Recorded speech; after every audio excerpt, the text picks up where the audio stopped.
hearing, but I want to welcome our witnesses, former Prime Minister of Australia, the Honorable Scott Morrison, and former U.S. Ambassador to Japan, the Honorable Rahm Emanuel. It's great to have you both with us, and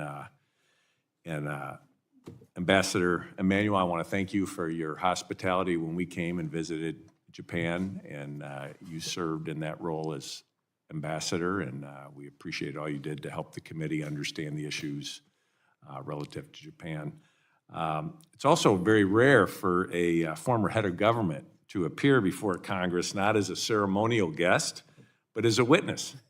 And Mr. Morrison, your presence underscores both the seriousness of this issue and the strength of the U.S.-Australia alliance.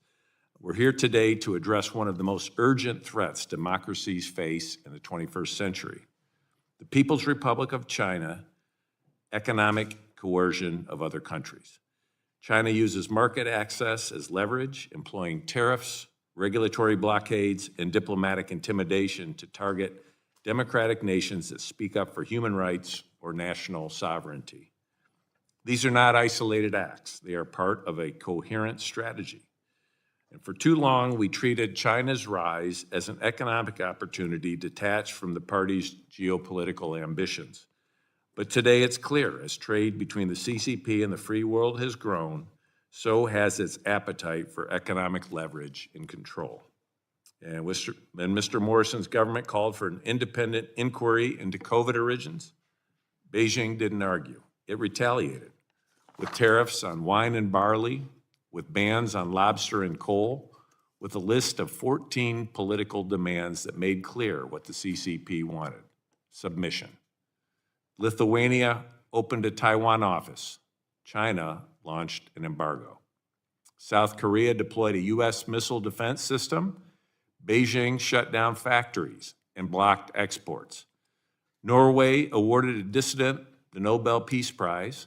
China responded with salmon bans and frozen diplomacy. These weren't policy disputes, they were sovereignty violations. In each case, the message from Beijing was clear: we will control your behavior through your economy. Xi Jinping has said himself, China must tighten international production chains' dependence on China to form a powerful countermeasure and deterrent capability. That's not economic development, that's a blueprint for coercion. But democracies have a choice. We can allow fear of retaliation to define our foreign policy, or we can build the tools and coalitions to fight back. That begins with moral clarity. Our values, free speech, rule of law, and national sovereignty, are not bargaining chips. They are non-negotiable. It also requires a whole-of-society response. We must leverage statecraft, such as trade tools, export controls, and investment guarantees to support allies under pressure. We need to re-industrialize our own defense manufacturing base, reshore or friendshore production of critical inputs, and build international coalitions that reduce dependency, because the next round of coercion won't wait until we're ready. It will come when we're weakest. We also need to remember that China's coercion is not just about trade.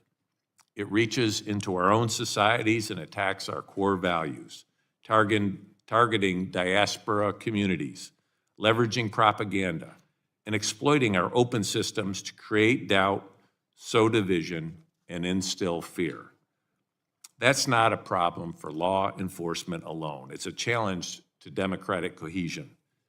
And finally, we must double down on the efforts that Beijing fears the most, including AUKUS, the Quad, and deeper Indo-Pacific coordination with our friends.